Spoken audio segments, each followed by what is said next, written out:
Sejam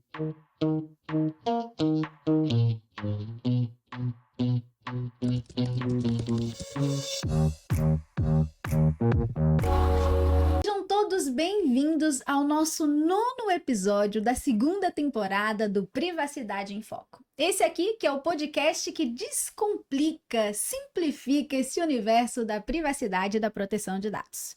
Para quem ainda não me conhece, ao longo desses quase 20 episódios da 1ª e da 2ª temporada, eu sou a Karina Santos, sou advogada, DPO e atuo ajudando empresas de todo o Brasil a se adequarem à LGPD.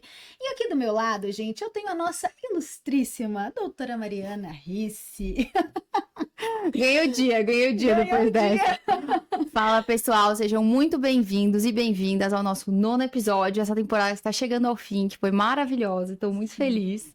E, para quem não me conhece, para quem aí cometeu essa gafe de não ter assistido nenhum dos episódios anteriores, eu sou a Mariana Risse, eu sou advogada, especialista em proteção de dados e também atuo como DPO, que é o encarregado de proteção de dados.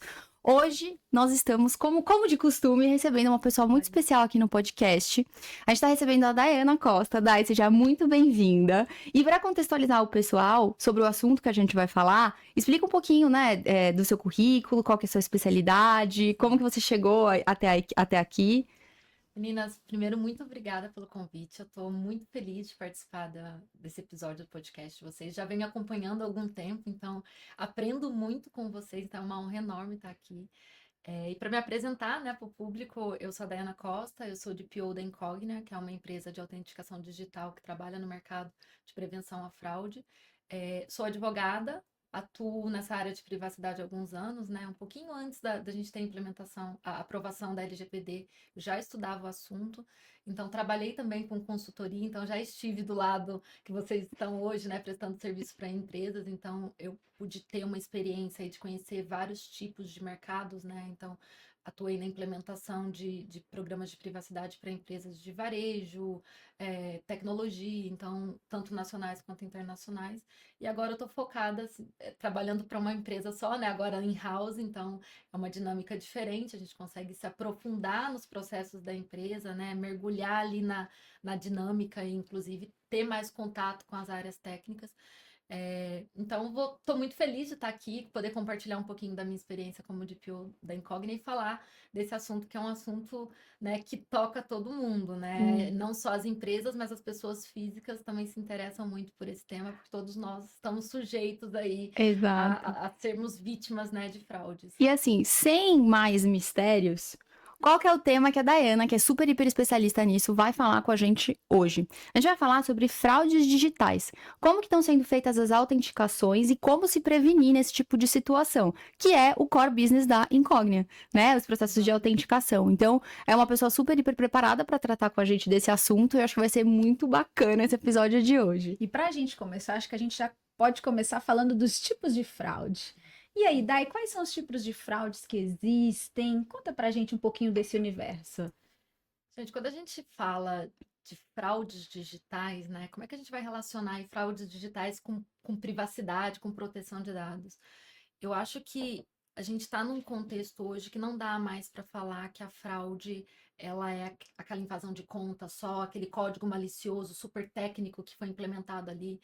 Acho que a fraude digital ela é muito mais sutil, né? Ela é muito mais silenciosa, porque ela usa como um subsídio principal os dados pessoais. Então, as empresas, o que os fraudadores fazem, né? Eles pegam esses dados pessoais, eles criam dinâmicas, usam muita engenharia social para poder criar contextos reais, né? Contextos fictícios, na verdade, mas que parecem reais com esses dados, e aplicar essas fraudes.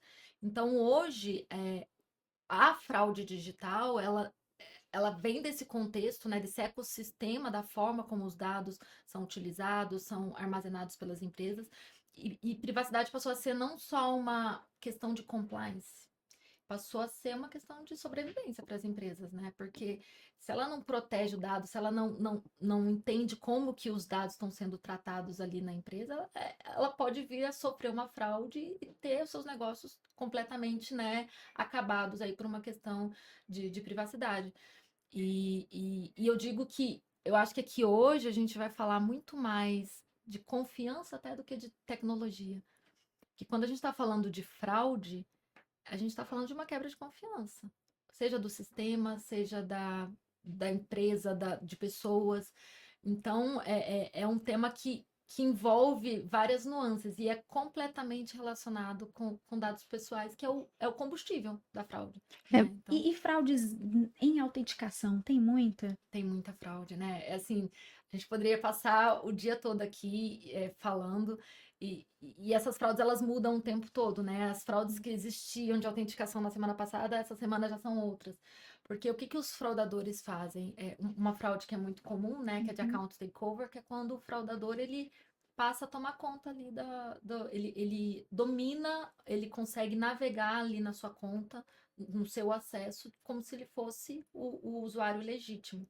Então, ele, utilizando dados pessoais legítimos, ele cria um contexto ali de engenharia social para poder é, fazer com que você forneça algum dado a mais, fazer com que você forneça um código daquele SMS, e aí ele consegue acessar a tua conta e fazer transferências bancárias, por exemplo. E aí que entra a importância das empresas terem medidas técnicas, né, seguras para checar se aquele acesso é legítimo ou não. Então, a gente não está falando mais só de você criar barreiras como colocar uma senha, colocar um múltiplo fator de autenticação. Isso hoje já não é mais suficiente. Você precisa ter mecanismos tecnológicos que consigam checar se aquilo ali é uma fraude ou não, porque as fraudes são muito modernas. Então, eu vou dar um exemplo para vocês. Um usuário, um fraudador, por exemplo, ele tem acesso a vários dados que ele pegou, seja em vazamento, seja no cruzamento de bases, ou seja num formulário ali que você preencheu em algum lugar. Ele tem acesso àqueles dados teus, ele é, cria contas no banco, né? Uma com seu nome, uma com o nome da Mari, é, passa ali pelo processo de biometria, né? Porque a gente sabe que a biometria é uma tecnologia muito boa para autenticação, mas ela está sujeita a falhas. E aí ele começa a gerenciar 10 contas do banco X no dispositivo dele. Quando esse banco olha para essas 10 contas, ele olha e fala: esses dados são legítimos, passou pelo processo biométrico, tá ok essa conta, não tem problema nenhum. Só que aí que entra a tecnologia, né? Se você tem uma tecnologia que consegue identificar que um mesmo dispositivo celular está acessando 20 contas distintas, isso é um sinal muito claro de uma potencial fraude, que é isso que a gente faz lá na Incógnita, né? Então, você identifica que existe um risco de fraude naquele dispositivo e todas aquelas contas associadas àquele dispositivo são marcadas como um potencial fraude, e aí você coloca camadas a mais para autenticar aquele usuário.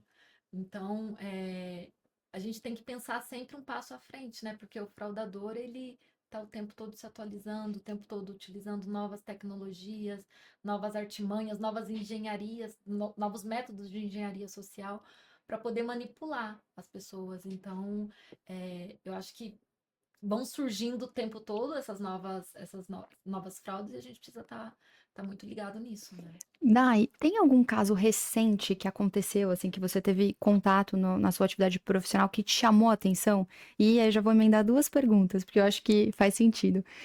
Como que isso tem afetado, pequenas e médias empresas? Uhum, Porque, assim, a gente consegue imaginar, né, no caso de um aplicativo de banco, né, bancos, grandes empresas, grandes big techs, eles têm, geralmente, você coloca uma senha, daí eles te enviam um SMS ou te enviam um e-mail, ou no limite o padrão é você colocar a biometria pelo celular, né? Isso a gente uhum, consegue imaginar.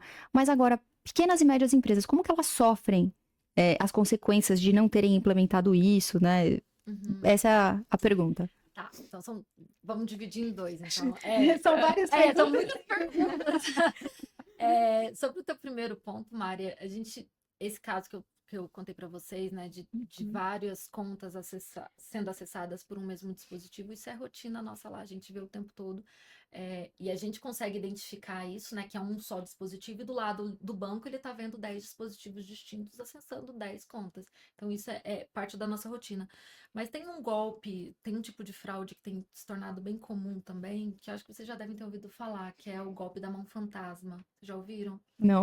Como é que funciona esse golpe? O fraudador, ele tem acesso a algumas informações sobre você, né? Sabe que você tem uma conta no banco X, tem o teu nome, teu número de telefone, entra em contato com você, se passando pelo gerente, né, daquele banco, fala, olha, você aparentemente estão tentando desviar um valor da tua conta, eu sou gerente aqui, eu preciso que você me ajude para eu poder fazer as medidas técnicas aqui para proteger a tua conta.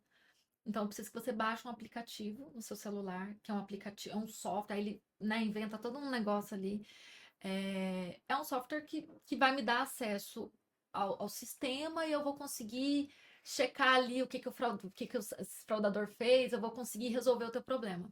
A pessoa vai, baixa o aplicativo. Normalmente, esse aplicativo são aqueles de acesso remoto, que são Tipo um aplicativos. TeamViewer. Tipo o Exatamente. Ndesk, ele toma o controle do Exato. aparelho. E é um aplicativo que ele é ok você usar, né? Ele tem uma finalidade legítima, mas o fraudador vai usar por uma finalidade ilegítima. E aí ele toma o controle do celular daquela pessoa, né? Do dispositivo. Ele consegue fazer as transferências bancárias com a pessoa ali na linha. E a pessoa muitas vezes nem consegue ver a tela, né? Ela tá vendo uma outra tela ali.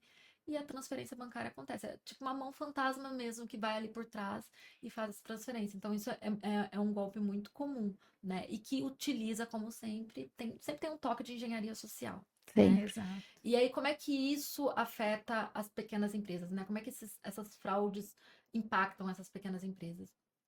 Eu acho que o fraudador, ele não escolhe muito, né? Assim, ele sabe que nas empresas de grande porte, ele provavelmente vai ter acesso a mais valores, a mais pessoas, mas os mecanismos que ele vai ter que fazer para poder acessar aquilo ali vão ser mecanismos mais complexos, né? Porque as grandes empresas, elas têm camadas, né, mais potentes ali, têm soluções, tecnologias mais modernas. Então, as empresas de menor porte, elas acabam ficando mais sujeitas, né? Porque muitas vezes não enxergam que a segurança, né, a aplicação de tecnologia, ela não é um gasto, é um investimento, é algo assim, Uma medida preventiva. Né? preventivo. E sem a segurança, ela não vai conseguir crescer. E esbarra no risco reputacional, que a gente frisa bastante, né? Exato. Por mais que você seja de pequeno porte, às vezes o seu maior problema não vai nem ser uma condenação, não vai ser nem um processo judicial, vai ser o dano reputacional. Às vezes você é uma empresa pequena que está lutando ali para encontrar o seu espaço no mercado Exato. e você toma uma bomba dessa e ferrou. Acaba com o negócio. Então, assim, acho que a grande empresa, talvez uma empresa de grande porte, o impacto reputacional também é extremamente relevante. Mas numa empresa pequena, você pode acabar o negócio ali em fração de segundos, né? O negócio mal começou, o impacto reputacional já te tira do mercado. Mesmo porque a gente sabe que, além do próprio consumidor, né? Além dos usuários estarem cada vez mais conscientes, né? Da importância de compartilhar seus dados com empresas que vão tratar esses dados de forma adequada, né? Então, eu acho que já existe uma seleção de nós aqui, né, pessoas físicas, quanto às empresas que a gente se vincula. Então, isso impacta a reputação nesse sentido do próprio usuário final, sim. mas também tem um impacto no mercado. Então, todas as empresas, quando vão contratar seus fornecedores, elas iniciam um processo de due diligence para checar, porque não adianta nada eu cuidar dos meus processos internos e contratar um fornecedor que não tem medidas adequadas de proteção desses dados. Então, eu vou compartilhar os dados dos meus usuários com esse fornecedor, e esse fornecedor vai, sei lá, ter um vazamento, e isso vai impactar os meus negócios. O maior índice de incidentes que a gente vê nas notícias não é por conta de falhas da empresa, é falha do fornecedor que não foi devidamente analisado nesses processos de due diligence. É o que a gente sempre fala aqui. Tem um episódio sobre isso. Tem um episódio sobre isso. A gente sempre gosta de falar aqui da figura dos agentes de tratamento para as pessoas entenderem toda essa dinâmica que você acabou de descrever. Porque geralmente a empresa grande ela é a controladora dos dados. Aí ela contrata ali uma operadora dos dados para poder prestar algum serviço. E essa operadora muitas vezes contrata um suboperador. Na você perde o controle totalmente. Exato. Uma cadeia, né, infinita. Na maioria dos processos de gestão, o controle até de due diligence vai ali até o operador e esquece muitas vezes do suboperador, que é esse pequeno médio empresário. Exatamente. E é aqui que está o maior gargalo, o maior plano de vulnerabilidade está aqui, nessa pessoa que não tem processos claros internamente, que muito provavelmente não implementou um programa de privacidade, no máximo ela fez algumas medidas de adequação. Ela não tem, geralmente, um orçamento muito, tem. um orçamento específico destinado para Nem o isso. orçamento e nem a maturidade Nem a necessária, a consciência necessária para desenvolver esse tema. Então, gostei muito dessa sua fala, já puxa gancho para esse episódio, dá uma olhadinha, eu não me lembro agora o número desse episódio, mas a gente deixa aqui na legenda para o pessoal Não, é um tema acompanhar. super relevante. Esse episódio eu não assisti, eu vou assistir. É da primeira temporada. Eu ainda não assisti, mas temporada. porque é um tema, assim, eu acho que dentro da nossa área aqui, as pessoas muitas vezes esquecem disso, né? E eu vivencio muito essa realidade lá na Incognia, porque todos os clientes que vão nos contratar, antes de qualquer coisa, antes até de checar o valor do produto, né? Antes da gente iniciar uma POV, né? Que é o que a gente faz para poder provar ali o valor, eu tenho que passar por uma via crucis. É questionário, é pedido de documentação, pergunta se a gente tem treinamento, se já teve incidente. Então, se você não deixa a casa organizada, o próprio mercado vai te excluir. Então, pensa no caso aí das empresas de pequeno porte, né? Dessas pequenas que são vítimas de fraudes. Se isso se expande ali para o mercado, se tem uma divulgação, tem um impacto reputacional, já barra ali nessa fase. Então, ela não vai mais ser contratada por empresa. Então, ela vai sofrer ali dos dois lados, né? O consumidor, que não vai querer mais contratar, e as empresas que também não vão mais querer contratar, porque não vai nem passar no processo de análise inicial, né? E daí você falou na sua fala uma frase que eu gostei muito, de que os dados pessoais, eles são como se fosse um combustível para fraude. Fala um pouquinho mais disso aqui para a gente entender quais dados pessoais que possibilitam mais a existência de uma fraude, né, ou de algum problema aí nesse ambiente digital. Quais dados pessoais assim você vê mais frequentemente envolvidos em questões de fraudes digitais? Eu falei que é o combustível, né? Porque se você for parar para pensar, o fraudador ele não vai mais invadir o sistema, utilizar tantos mecanismos técnicos. Obviamente que, né, tem fraudes e fraudes, mas eu costumo dizer que agora ele entra pela porta da frente. Porque todo mundo fica imaginando um hacker, Não, né? agora ele entra pela porta da frente de forma muito sutil, com dados legítimos. Então ele pega as informações que estão corretas, ele não precisa mais ir pelas beiradas, ele vai pela porta da frente como se fosse um usuário legítimo. E os tipos de dados que são utilizados para essas fraudes variam muito, depende muito do tipo de fraude. Mas aqueles básicos, né, que a gente sabe que já até quase se tornam dados públicos, de tanto que é disponível, né, que é nome, CPF, endereço, telefone, dados biométricos cada vez mais, né? Então, às vezes até uma informação que você está compartilhando na tua rede social pode ser utilizada para uma engenharia, né? Então, onde você trabalha, onde seus filhos estudam, fotos e vídeos, né? Que isso pode ser utilizado sim para IA. Eu até participei uma vez de no Fenaló que teve ano passado. Eu fiz uma palestra sobre deepfake. E eu falei sobre a importância, né, da gente proteger as nossas contas, os nossos vídeos, as nossas informações e de como os fraudadores usam isso. E aí, para poder fazer a apresentação, eu baixei um aplicativo lá que tinha. E eu peguei uma foto minha e falei, cria um vídeo meu falando isso, isso, isso. Eu escrevi o roteiro, ele coletou a minha voz e ele criou um vídeo meu, Exatamente, assim, em questão de segundos. Então, mostra o quanto essa tecnologia está acessível hoje. Então, esses dados, eles estão disponíveis por aí, né, em todos os lugares. Inclusive, já houve vazamento de dado biométrico, que é uma coisa terrível. E você quer ver uma coisa, assim, que as pessoas não reparam, e eu quero até chamar a atenção aqui para quem está de casa e refletir com a gente. Você vai lá no Instagram, no TikTok, e vê aquele monte de filtro. Agora tá muito na vida, na moda, inclusive, aqueles filtros para você fazer a análise do seu rosto, para ver qual que é a maquiagem que melhor se encaixa no seu rosto, né? No seu padrão. Até aqueles que te envelhecem, que a gente, né? Quero ver como é que eu ficaria mais jovem. Mais velha. Deixa eu ver como eu ficaria com cabelo rosa. Sabe esse tipo de aplicativo?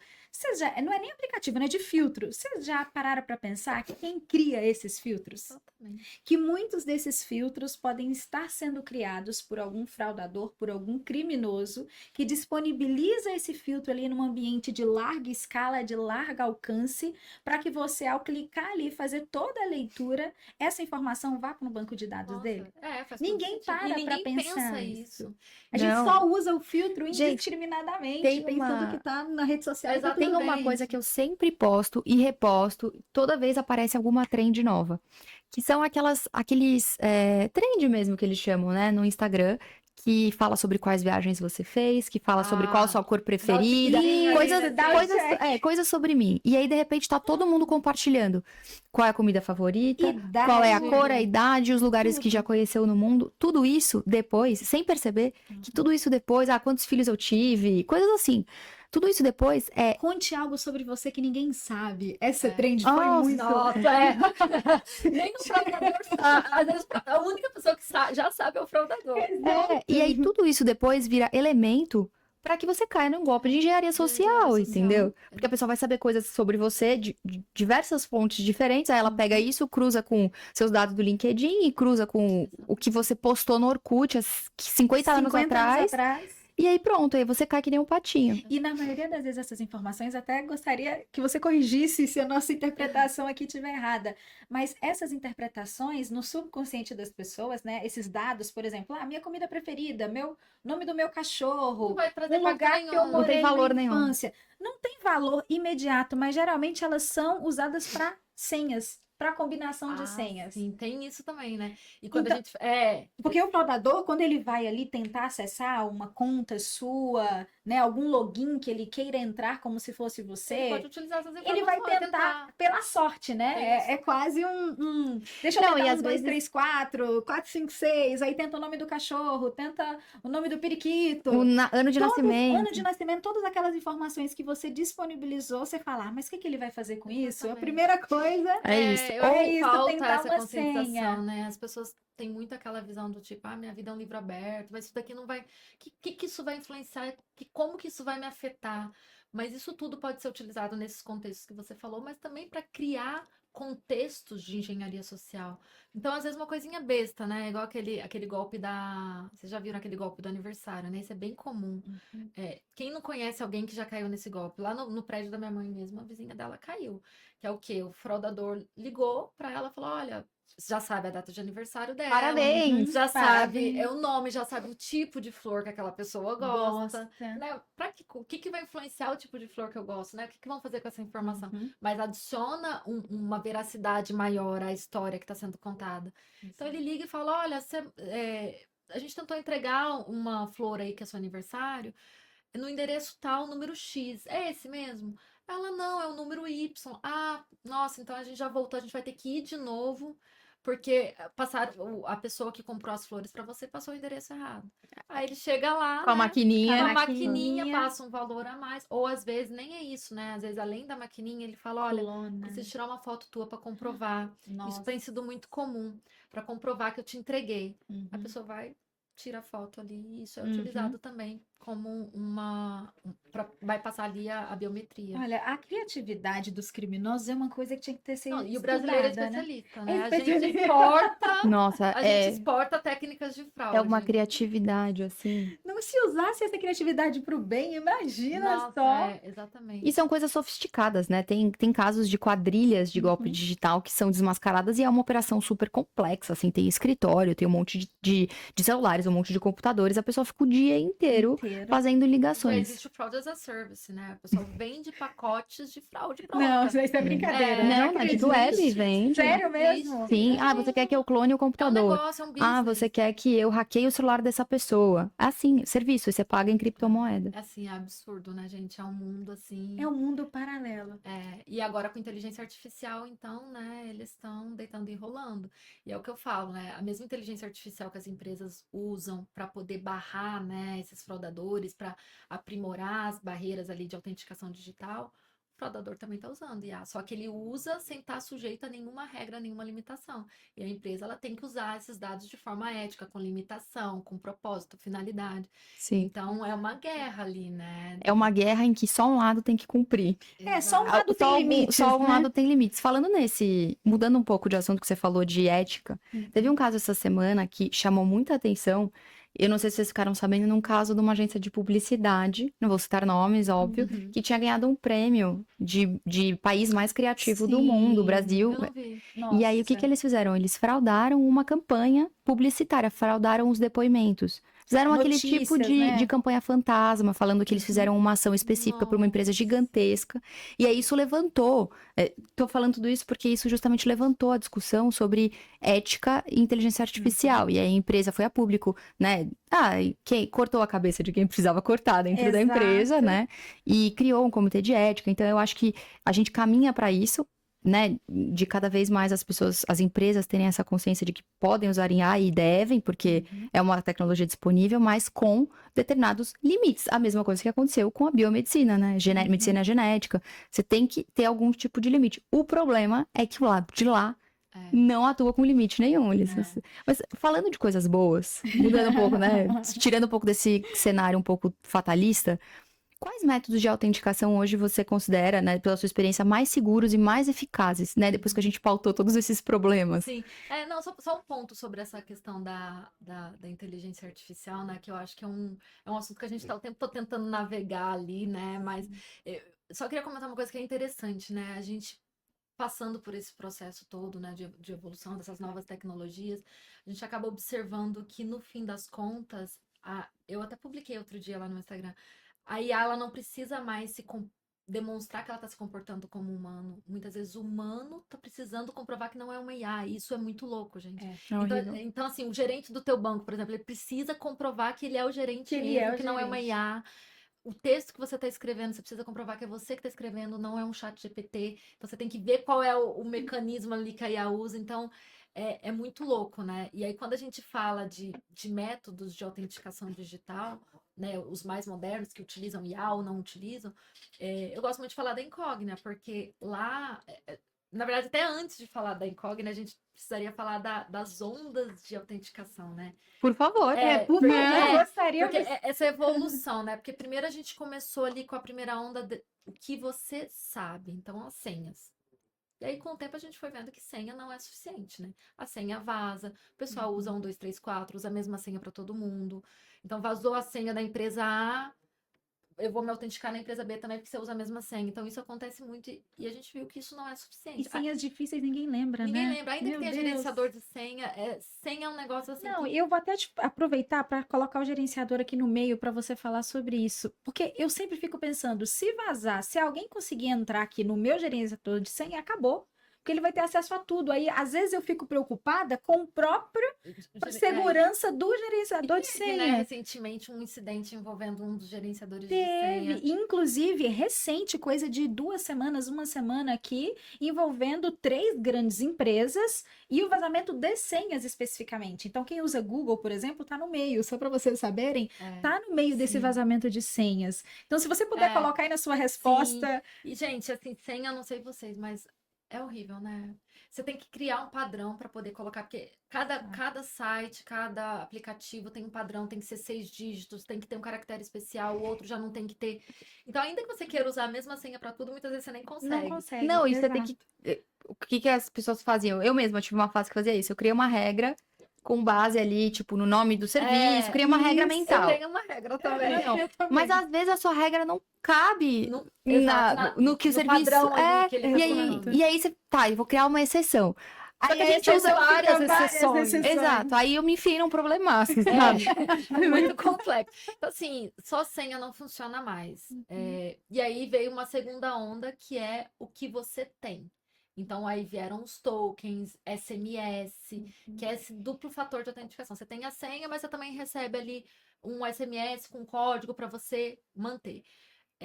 Também não funciona, assim, em alguns contextos, dependendo ali do serviço, talvez, né? Mas também a gente sabe que está sujeito ali à fricção, você tem que estar com aquilo ali, esse SMS pode ser passado para um fraudador, então também não é suficiente. Aquela autenticação por e-mail, por exemplo, né? Super Exato. falha. E é uma fricção também, né? Porque a gente E às não vezes tá o na código não experiência. chega, né? Não chega. Às vezes Outro o serviço ponto. tem algum Gente, é problema e insuportável. você não consegue autenticar porque o seu, sei lá, o SMS não Não chega. chega, E tem às um vezes você até delay para desiste. chegar. Eu já desisti de várias compras por conta dessa fricção toda. Sim. Que o intuito é bom da empresa, né? É te proteger a sua conta, mas ela cria de uma forma que Atrapalha a experiência atrapalha a do usuário, experiência. não tem Então, jeito. isso é muito ruim.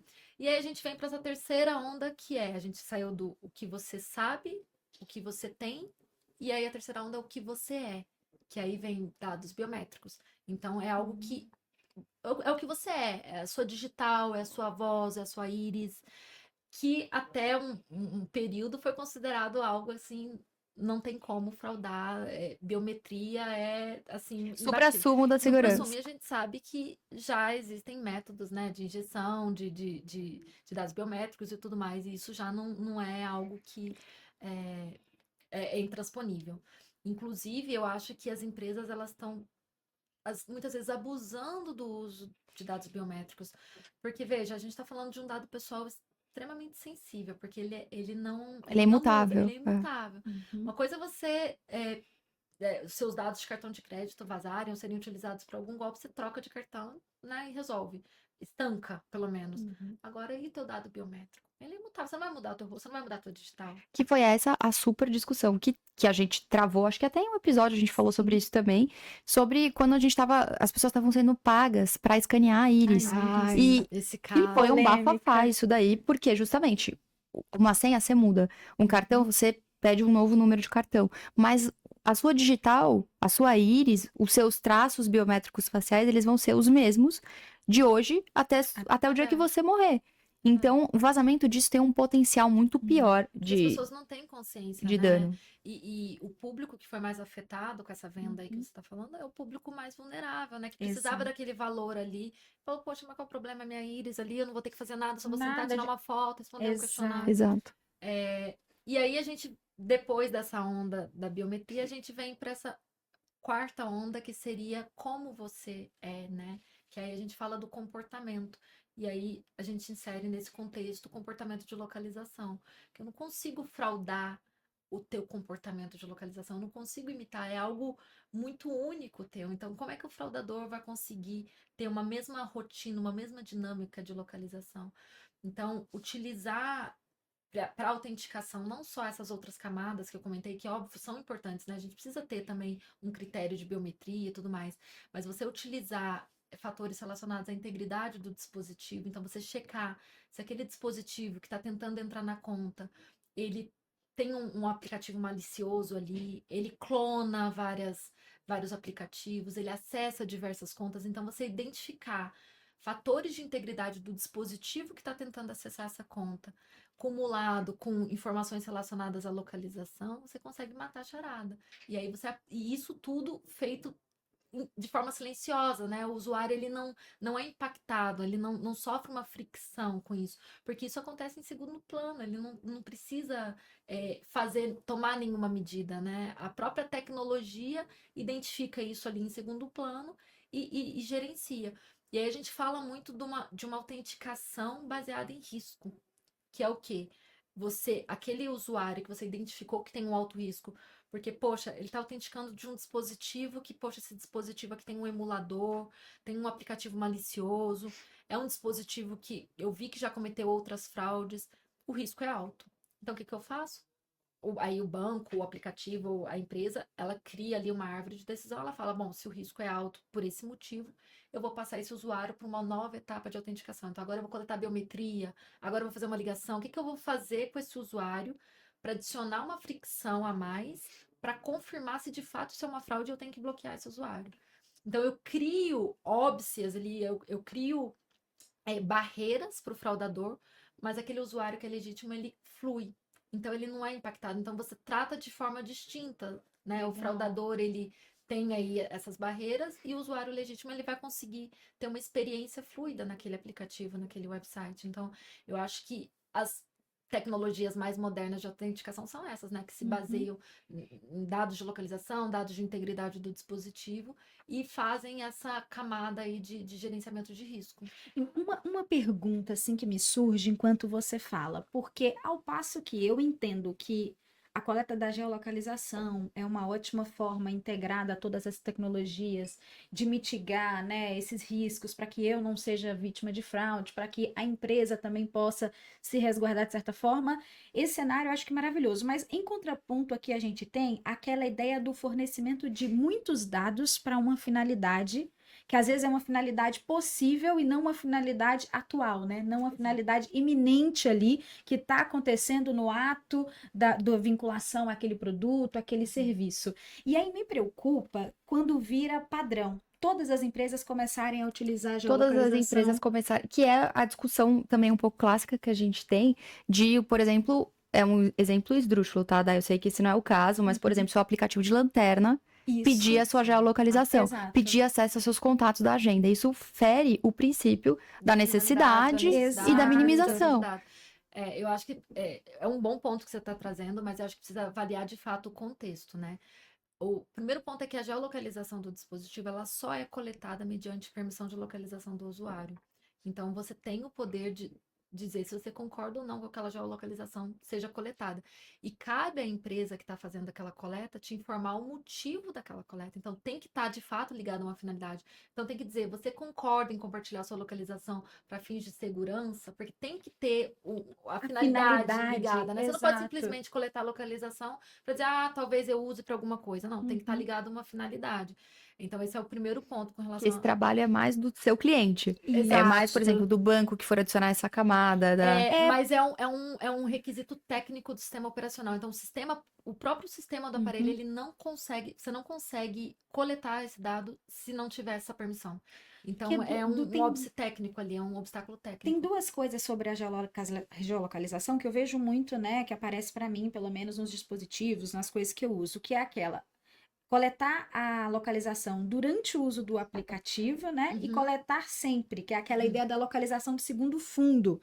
Como que você vê essa localização de segundo fundo? Que é aquela que você ativa uma vez com o interesse de, sei lá, usar o Waze, encontrar o lugar mais rápido, né? Para ele te saber exatamente onde você está e te ajudar, mas que após essa entrega do benefício aqui, que era o que eu queria, essa quase que como eu poderia dizer, né? A pessoa, um monitoramento via geolocalização para uma finalidade que, por exemplo, não é da sua empresa, né? Aqui falando de forma geral, mas para uma finalidade X, de usar um aplicativo. Como que você vê essa coleta secundária e meio que fantasma? Sim. A gente está falando aí da coleta em foreground e coleta em background. Legal. Como é que funciona isso? Os próprios sistemas, né, de Android e da Apple, eles têm limitações com relação a essa coleta. Então, para você fazer uma coleta de dados de geolocalização em background, a empresa, né, o aplicativo, ele precisa justificar muito bem por que aquela geolocalização precisa ser coletada em segundo plano. E isso só acontece em contextos muito específicos, depende do tipo do aplicativo. Então, quando a gente está falando, por exemplo, de um aplicativo de entregas, né, de delivery, muitas vezes ele precisa que essa geolocalização seja coletada, ainda que o aplicativo não esteja aberto no momento. Então, tem uma finalidade, uma necessidade dessa coleta em segundo plano. Já a coleta em primeiro plano é quando o aplicativo de fato está em uso e você precisa da geolocalização do usuário.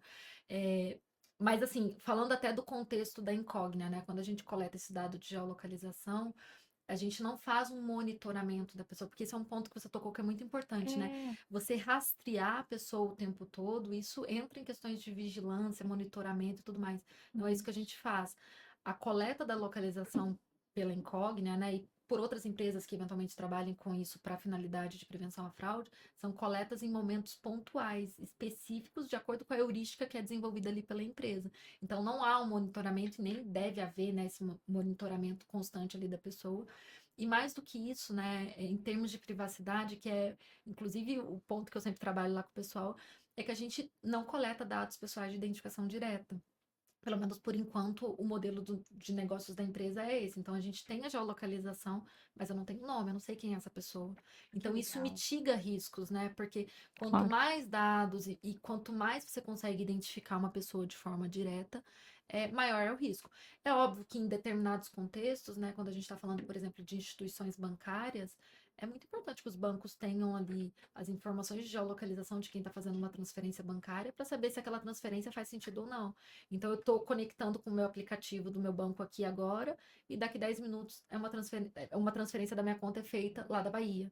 Não faz sentido. Então, o banco precisa ter acesso a esse dado de geolocalização e o acesso aos dados pessoais, né, de identificação direta para poder barrar esse tipo de fraude. Que legal. Não, é Uma muito. aula, né, É gente? uma super aula pra gente do ponto de vista técnico, porque essa questão da geolocalização é um problema muito latente. E a gente cai nisso de usar dados em excesso. Então, é perfeita a sua explicação. Sabe qual que é o exemplo interessante quando a gente fala desse excesso, né, de coleta de dados? é quando a gente fala de biometria. É muito comum a gente ver as pessoas no restaurante o tempo todo assim, aí na rua tá assim, fazendo a selfie. Aí você fala, gente, a pessoa tá tirando o selfie. Na verdade, não, ela tá tentando se conectar em algum aplicativo, em algum dispositivo, e é o tempo todo biometria. E às O vezes não tempo tem inteiro. necessidade. Porque uma coisa é você Isso, coletar a biometria para exato. acessar um banco. Agora vai coletar minha biometria para um aplicativo de um despertador que tem. Pra quê? Ah, É o que falam, né? É tiro com bala de canhão. É uma é, formiga. Então, assim, é uma tecnologia que você tem que sopesar ali. Qual é a exato. necessidade, né? É E um dado isso, tão eu acho que a sensível. dificuldade disso é que também depende de um critério do próprio usuário. No iPhone, eu já vi muitas pessoas configurando Uhum. algumas automações. O que que a pessoa pensa? Ela pensa, se meu celular for roubado, Isso. o bandido, ele vai ter que pôr a biometria para acessar meu celular, meu WhatsApp, Uhum. para acessar o meu aplicativo do banco, para acessar o aplicativo, o Sim. aplicativo de gerenciamento de De- configurações, os Uhum. ajustes lá do iPhone. E aí a pessoa, por exemplo, os meus pais usam isso para tudo. Você não Pra consegue nem tudo. abrir o Safari Sem Nossa. sem senha. colocar a autenticação. Então, Eu sou com desse jeito. certeza, você, Eu você sou os veria na dessas rua fazendo assim, ó, O tempo o todo. o tempo tempo inteiro. todo. Eu E faz até. sentido para algumas coisas, mas não Para para algumas tudo, coisas, né? sim. Eu até escrevi um artigo no final do ano passado que chamava A Fadiga da Biometria. A gente fala muito da fadiga do consentimento, né? Aham. Não sei se você viu esse artigo. É, e qual que era o intuito desse artigo? Era dizer que a gente está fadigado já. A gente já faz isso de forma tão automática que a gente não para pensar, poxa, eu tô dando a minha biometria aqui. É tão comum, é tão corriqueiro, tá tão presente no nosso dia a dia que a gente simplesmente concede a nossa biometria sem pensar no risco, sem pensar se é de fato necessário. E muitas Uhum. vezes você quer tanto acessar aquele serviço e você Uhum. não tem outro meio. Ou você concede a sua biometria ou você não acessa o serviço.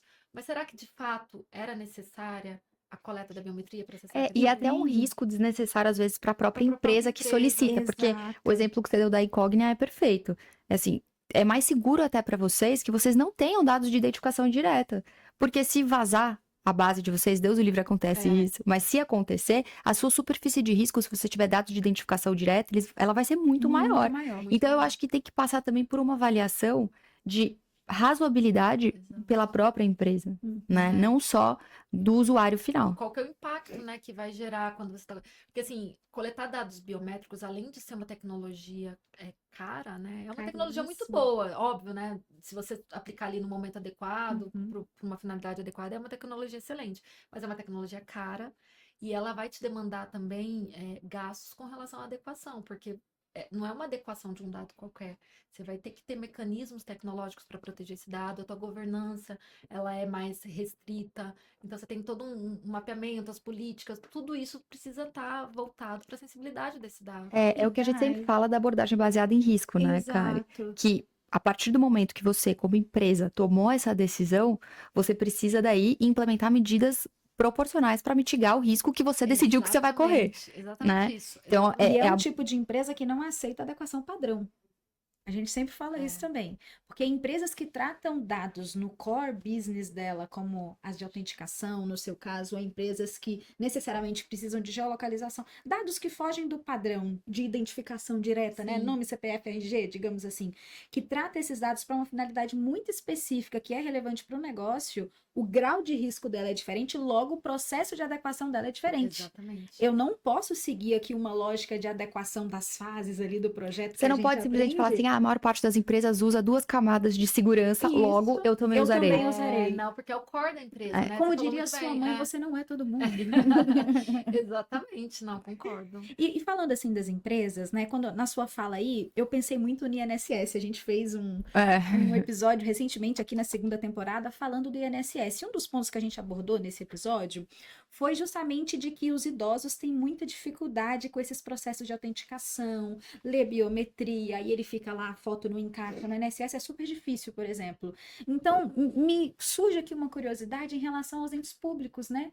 Como é Sim. que os entes públicos estão lidando com essas questões de autenticação? Eles utilizam, não utilizam? Nossa, o GovBR é O uma GovBR, treva para usar. É um caos, né? Ah, A gente estava até falando que vai ter agora o evento da NPD, né? uhum. E ano passado a inscrição era pelo Gov, se não me engano, e foi bem complexo para utilizar. Ainda bem que esse ano não foi assim. Mas eu vejo que, assim, os órgãos públicos eles estão tentando se adequar também, mas a gente vê uma diferença bem relevante com relação às empresas privadas. Eu acho acho que tem uma questão ali de investimento, de pessoas, de conhecimento, acho que eles ainda estão caminhando um pouco mais lentamente com relação a essa adequação. E aí, principalmente quando a gente fala, né, da questão do INSS, eu acho que o poder público ele tem um papel muito relevante na parte de conscientização. E a gente sabe que esse público, né, de idosos é o público mais vulnerável para cair nessas fraudes, principalmente as que envolvem engenharia social. Vulnerável e com muita vulnerabilidade no contexto de adequação ao ambiente digital, inclusive, né? Exatamente. Vulnerável de conscientização, vulnerável de condição, né? De todo o de todos os afastamento da contextos. tecnologia que ele tem, já é mais difícil para ele, já tem uma barreira ali da própria cultura, né? Do que é normal para ele. Eu não sei se vocês acompanharam, mas uma das ações que está sendo tocada pelo poder público é uma parceria que foi feita entre o Ministério da Justiça e o FEBRABAN.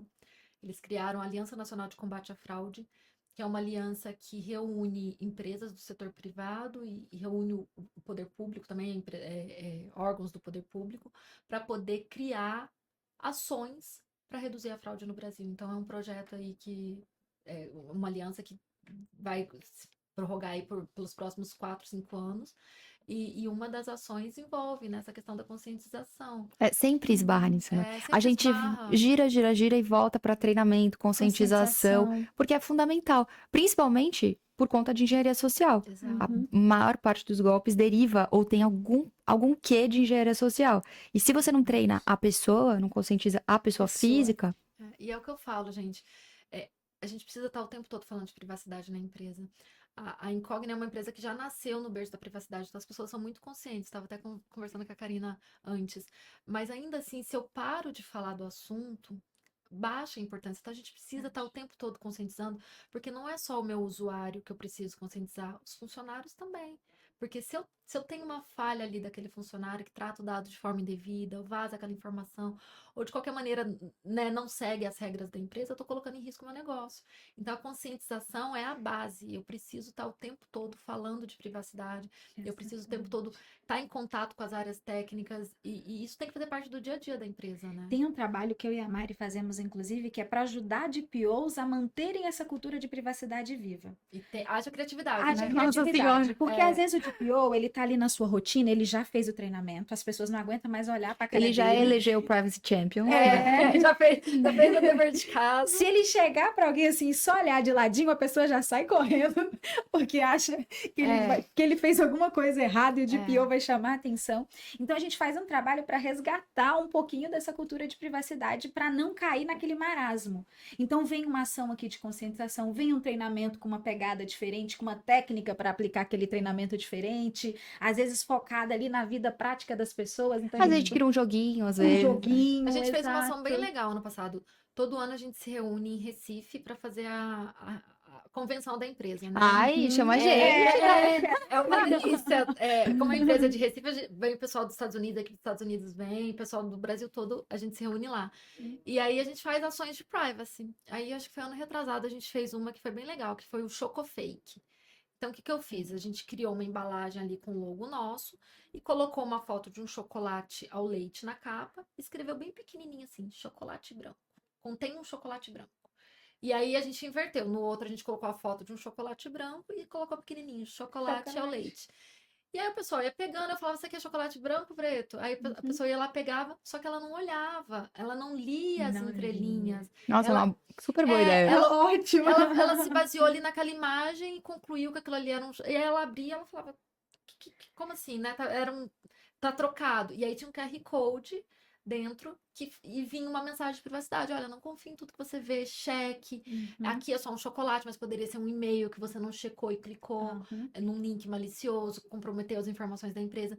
Então, essa criatividade de chamar a atenção das pessoas, aí o pessoal comenta entre si, né? Então, essas pequenas ações, elas chamam a atenção e elas trazem a privacidade para o contexto. E isso faz toda a diferença na prática. Não é uma questão lúdica de só, vamos ser legais e fazer algo legal para as pessoas gostarem. É porque esse tipo de conscientização, ele realmente reverbera. Ele gera valor prático ali no dia a dia, porque a pessoa lembra, isso fica mais internalizado no Exato. subconsciente dela, ajuda nesse processo de automatização, né? De trazer a privacidade como algo que está no centro do seu pensar todos os dias, na forma de atuar.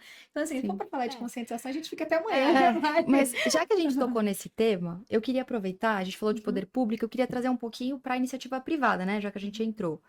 Como que você tem visto no seu dia a dia a maturidade do mercado? Porque quando a gente fala de LGPD, a gente fala muito de o mercado, né, e os próprios consumidores estarem adquirindo um nível de consciência maior, e isso está forçando o mercado a melhorar, né, do ponto de vista de compliance com LGPD. Como que você tem visto isso no seu dia a dia?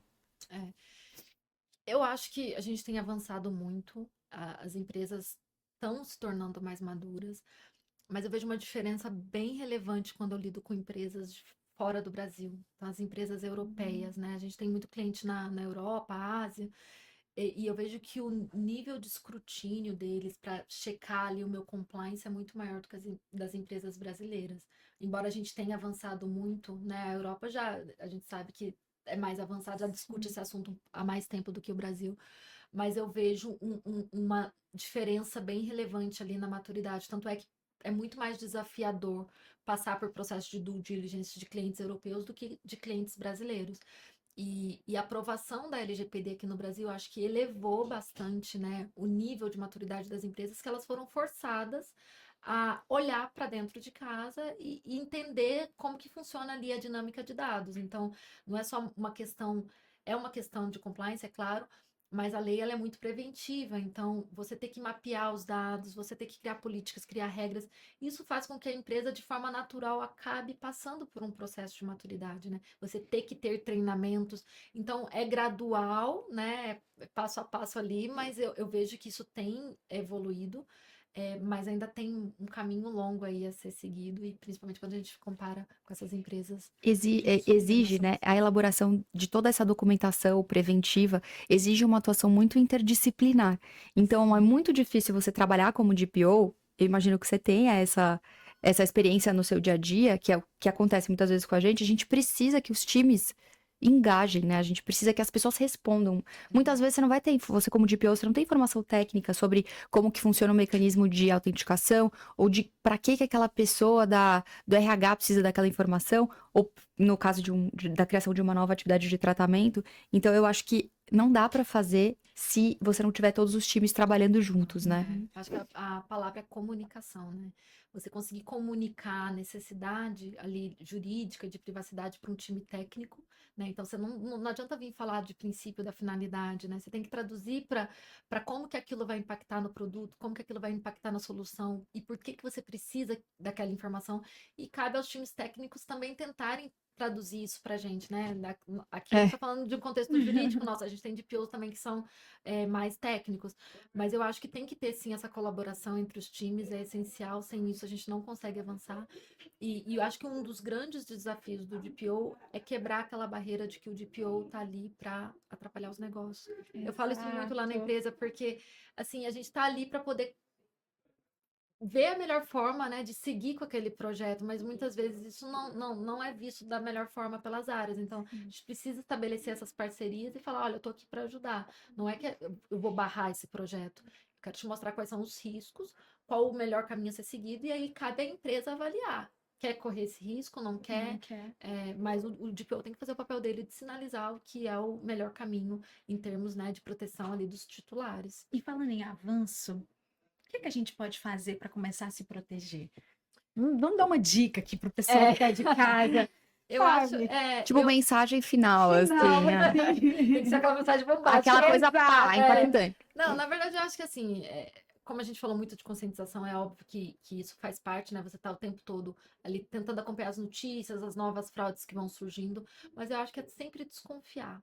Desconfiar de mensagens de urgência, desconfiar de serviços que você não solicitou, contatos que não são contatos oficiais da empresa, sempre entrar em contato com telefone oficial, com e-mail oficial. Acho que isso já ajuda, né, a a melhorar ali a possibilidade de você cair num golpe envolvendo engenharia social.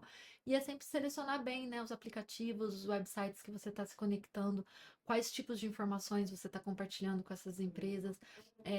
E às vezes é bem desafiador, né, você chegar numa farmácia ali, ou às vezes para acessar um prédio, e falar, mas por que você precisa desse dado? Eu não vou dar. A pessoa que está ali na ponta, às vezes ela não vai conseguir, né, te liberar daquele dado, você acaba fornecendo. Mas a gente tem o poder, né, de questionar, a gente precisa questionar mais, a gente precisa duvidar mais das coisas e analisar com mais calma. Então, eu acho que vai muito por esse caminho. Muito boa essa mensagem. Desconfie sempre, né? Desconfie sempre. Desconfie sempre. Daí, infelizmente, em virtude do horário, a gente precisa já dar uma encerrada aqui no episódio. E aí, eu queria muito, muito te agradecer mais uma vez por você ter topado aí nosso convite. Foi uma delícia bater esse papo com você, além de ser um tema relevantíssimo. E aí, onde que o pessoal pode te encontrar nas redes sociais, né? Se quiser se manter atualizado, ver os seus. A Daiana sempre escreve artigos muito legais, ela tá sempre postando no Inclusive, LinkedIn. vamos colocar os links desses dois que ela mencionou aqui pra gente, Fadiga do Consentimento e o... Da fadiga da biometria. Desculpa, Fadiga da Biometria e eu o escrevi um outro... outro sobre autenticação digital. Autenticação digital. Já vamos Sim. colocar esses dois Sim. no episódio pro pessoal. Onde que o pessoal pode te achar? Sim, meninas, primeiro, obrigada pelo convite novamente. Eu amei participar desse bate-papo, acho que foi super leve, aprendi bastante. Vou continuar acompanhando vocês, eu acho que vocês têm que continuar com esse trabalho, porque tá bem bacana. Eu acho que vocês ajudam nesse processo de conscientização também, então continuem com o trabalho, parabéns. E para me achar nas redes sociais, eu uso o LinkedIn, né? Tá como Daiana Caroline Costa. Acho que se jogar lá como Daiana Caroline Costa incógnita, você já me encontra. Posso deixar também o arroba. Adoro trocar ideia, então se quiserem trocar informações, bater papo, podem entrar em contato lá comigo. Ai, que legal. A gente que aprendeu com você. Não seja modesta, porque foi um bate-papo super leve, gostoso, e você trouxe muita informação útil, tanto para os profissionais. E palpável, né? Palpável ali, que os profissionais que fazem seus processos de adequação pegaram aqui, eu tenho certeza, vários insights para aplicarem aí na sua vida, quanto também os empresários que nos ouvem, que sempre querem dicas para que eles fiquem mais antenados a esse universo da privacidade e da proteção de dados. Então, muito obrigada pelo seu carinho, por ter aceito o nosso convite, pela sua generosidade de compartilhar tanto. E a gente se despede agora e falando para vocês que o 10º episódio tá maravilhoso. Promete, gente. Ansiosa já. É um tema mais polêmico, mas o pessoal Mas gosta, promete. então fiquem ligadinhos que já já o episódio 10 também vai pro ar. Beijo, pessoal, e até a próxima.